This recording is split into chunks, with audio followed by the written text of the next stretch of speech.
আসসালামু আলাইকুম এভরিওয়ান, সবাই কেমন আছেন? আলহামদুলিল্লাহ আমি ভালো আছি। তো অনেক দিন পর্যন্ত আমি ব্যস্ততার কারণে লং ভিডিও দিতে পারিনি। কারণ লং ভিডিও দিতে গেলে আমার ভিডিও এডিটিং করতে লং টাইম সময় লেগে যায়। কারণ আমি এত বেশি ব্যস্ত যে লং ভিডিও এডিটিং করার কোনো টাইম নেই আমার। তো অনেক দিন পরে যে ভিডিওটা দিলাম, অবশ্যই ফুল ভিডিওটি দেখবেন। আজকে আমি মরিচ গাছ লাগাইলাম, কিভাবে লাগালাম অবশ্যই ভিডিওটা দেখতে থাকেন। তো এবছর আমি খুবই অসুস্থ, সব মিলাই আমার গাছ লাগানো ঠিকভাবে হচ্ছে না। মানে আমার অসুস্থতা যেমন করে দিন দিন বেড়ে যাচ্ছে, গাছ লাগানোর সময়টা তেমন করে কমে যাচ্ছে। তো আমি এজন্য মানে হসপিটালে না গিয়েও তাড়াহুড়া করে গাছগুলো লাগাচ্ছি। কারণ গাছ লাগানোর টাইম একদমই নেই হাতে, এমনি অনেক দেরি হয়ে গেছে অনেক কারণে। তো অনেক দিন পর আমি গাছ কিনতে গেলাম আজকে। গাছ কিনে আনলাম, দেখেন এখানে এগুলো অন্য সবগুলো মরিচ গাছ। তারপর হচ্ছে এগুলো টমেটো গাছ, এরপরে হচ্ছে বেগুন গাছ। তো এই অনেক ধরনের গাছ আমি আনছি। মানে বাজারে গেলে গাছ দেখলে আমার ইচ্ছে করে যে সব ধরনের গাছ কিনে পেলি। সেজন্য দেখেন আমি কত রকমের গাছ কিনছি। এগুলো হচ্ছে টমেটো গাছ হাইব্রিড, কারণ এগুলো লাগলে অনেক টমেটো ধরে। এই যে ঝিঙা গাছ, তারপর হচ্ছে দেখেন এটা হচ্ছে বড় জাতের বেগুন গাছ। এগুলো এক একটা বেগুন গাছ 30 টাকা করে কিনতে হয়েছে। মানে এরপরে দেখেন সরষিন্দা গাছ, তারপরে শসা গাছ, তারপর হচ্ছে করলা গাছ, এরপরে দেখেন টমেটো গাছ আরও আনছি। মানে সব মিলে আমার অনেক ধরনের গাছ কিনা হয়েছে। এখান থেকে অনেক গাছ লাগাইছি আমি, এরপরও এগুলা আছে এখনও। তো দেখেন এবারে এতগুলা গাছ লাগাতে হবে। তারপর জমিনে গেলাম। আসলে জমিন তো সুন্দর করে রেডি না করলে গাছ লাগানো যাবে না।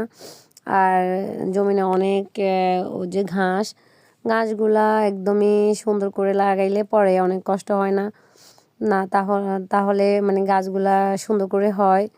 সেজন্য আমি অনেক কষ্ট করে তাড়াহুড়া করে মানে জমিনটা ঠিক করলাম। তো দেখেন আসলে এই মাটির গাছ অনেক কষ্টের, কিন্তু কিছু করার নাই। সাধারণ ঘরে জন্ম হলে তো করতেই হবে। আর আমার এইসব কাজ করতে ভালো লাগে, কিন্তু সবাই আমাকে বকাঝকা করে আমি কেন মাটিতে থাকি, আমি কেন মানে এই মাটির কাজগুলো করি। কিন্তু যারা বলে তারা কি, তাদের কাছে যদি বলি আজকে আমাকে মানে কিছু কুমড়া শাক দেন, তখন তারা আর কথাই বলবে না। তো এই জন্য আমি কারো কথাই শুনি না।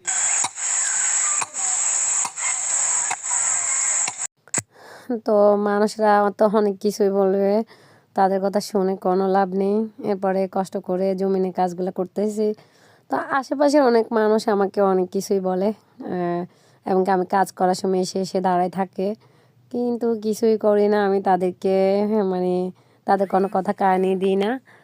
তো এরপরে দেখেন জমিনটা অনেকক্ষণ পর্যন্ত ক্লিন করার পরেও আমি মাটিগুলোকে সুন্দর করে সমান করতেছি। কারণ আমার গাছ লাগানোর পরে যেন দেখতে সুন্দর লাগে, আমার কথা হচ্ছে এটা। কারণ আমি ওখানে যে কাজ করি তখনই সেই কাজ সুন্দর করার চেষ্টা করি। এটা একদমই ছোটোবেলা থেকে আমি এরকম ছিলাম। তো দেখেন একদমই সুন্দর করে ফেলতেছি। এরপরে আমরা যেহেতু জমিনে আসছি, আমি আমার মা, তো এই জন্য আসার সময় আমার ফুলিকে নিয়ে আসছি। কারণ বাড়িতে থাকলে আবার আমার মন ওখানে থাকবে পড়ে, এজন্য। তাছাড়া ওর গায়ে রোদ লাগবে, ওকে গোসল করাইছি। ভাবলাম যে রোদ একটু শুকাক আর আমাদের সাথে থাকুক। তো দেখেন আমার কাজ আস্তে আস্তে হয়ে যাচ্ছে। এরপরে মানে জমিনটা করলেই শুধু না, এগুলো রোল করতে হয়। করলে রোলের ভিতরে ধনেপাতা লাগাতে পারবো। মানে ধনেপাতা লাগানো যাবে এবং কি হাঁটা যাবে। সেজন্য আমি সুন্দর করে রোল করছি। এরপরে জমিনটা কিছু তো রেডি হইল। এখন এখানে করলা গাছ লাগাবো। মানে করলা গাছ লাগানোর জন্য আমি এগুলো রেডি করছি। তো করলা গাছ লাগানোর পরে আমি মরিচ গাছ লাগাবো।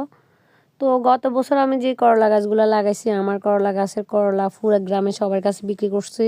অনেক করলা ধরছে, এক একটা করলা মাশাআল্লাহ অনেক বড় ছিল। আর এই বছর আমি জানি না আমার সবজি হবে কি না, কারণ আমি ভীষণ অসুস্থ। আমার সবজির গাছে টেক কেয়ার করার মতো আমার মনে হয় এনার্জি একদমই কমে যাচ্ছে আস্তে আস্তে। তো তাছাড়া আমি একটা গ্রামের একটা দায়িত্ব দিছি আমাকে একটা কাজের, সেই কাজ নিয়ে আমি ব্যস্ত, সব মিলাই করতে পারতেছি না। তো এদিক দিয়ে আমি অসুস্থ থাকার কারণে অনেক দিনে ভাত খেতে পারি না। তো আমার মা একটু বেশি করে রান্না করে ভাত থেকে যায়, সেগুলাকে রোদে শুকাচ্ছি। আর মানে মহরগ এসে বারবার খেয়ে ফেলতে চায় এখানেও, এরপরে এনে রোদে দিলাম। তারপরে জমিনের বাকি কাজটুকু করে, তো এরপরে তাওসিন আসছে। তাওসিন মানে ও হচ্ছে আমার স্টুডেন্ট। ও ছোটোবেলা থেকে আমার কাছে প্রাইভেট পড়তো, যে যখন ও সরেয়া থেকে আমি ওকে প্রাইভেট পড়াতাম, আমাদের পাশের বাড়ির ওদের বাড়ি। তো হাঁটতে এসে বারবার দেখতেছে আমি কাজ করতেছি, আর ও আমাকে কাজ করতে দিচ্ছে না। দেখেন বারবার বলতেছে যে আমি যেন ওরে কাজ করতে দিই। তুই কাজ করে কি দিবি?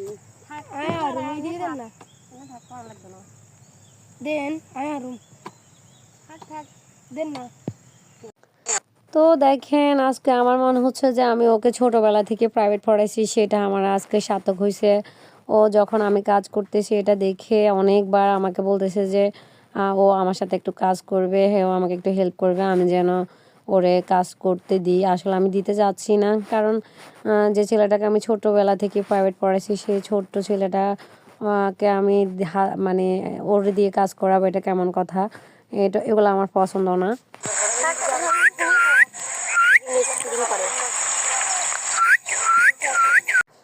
তো তাওসিন আমার পাখির সাথে শয়তানি করতেছে দেখেন।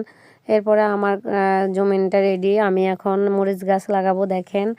আর মরিচ গাছ লাগাতে হলে একটু দূরে দূরে করে লাগাতে হয়, এজন্য আমি দূরে দূরে করে লাগাচ্ছি। আর মরিচ গাছগুলো খুবই সুন্দর মাশাল্লাহ। তো আপনারা দেখলে বুঝতে পারবেন অনেক সুন্দর দেখতে, কারণ আমি অনেক দোকান ঘুরে ঘুরে কিনছি, অনেকগুলো দোকান দেখার পরে আমি মরিচ গাছগুলো কিনছি। আর ছোট্টবেলা থেকে আমি দেখতাম আমার জেঠিমা, যারা আমেরিকায় থাকেন, আমার জেঠিমা ছোটোবেলা থেকে দেখছি যে মরিচ গাছ লাগাইতো। কিন্তু তখন আমি শুধু বলতাম টমেটো গাছ কেন লাগাই না, মানে মানে আমি শুধু বলতাম মানে শশা গাছ কেন লাগায় না, টমেটো গাছ কেন বেশি বেশি লাগায় না, মরিচ গাছ কেন লাগায়। কিন্তু তখন তো আমি সেই ছোট্টবেলা থেকে মানে বুঝতামই না।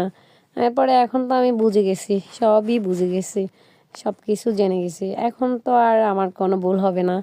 তো আমার আসলে আমি এখন বুঝছি যে মরিচ গাছ লাগাইলে মানে অনেক মরিচ ধরলে এগুলাকে গুঁড়ি করে খেতে পারে।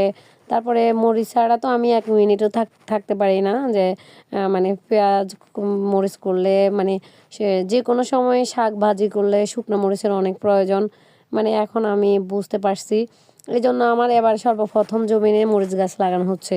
আর আমি অনেক বেশি মরিচ গাছ লাগাবো, কারণ হচ্ছে আমি এখন বুঝতে পারছি যে মরিচ গাছটা লাগানোটা ইম্পর্টেন্ট।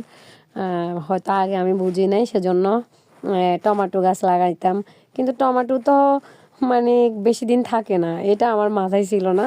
কিন্তু আমার কাছে দেখতে সুন্দর লাগতো, মানে আমি টমেটো গাছ লাগানো নিয়ে ব্যস্ত হয়ে যাইতাম।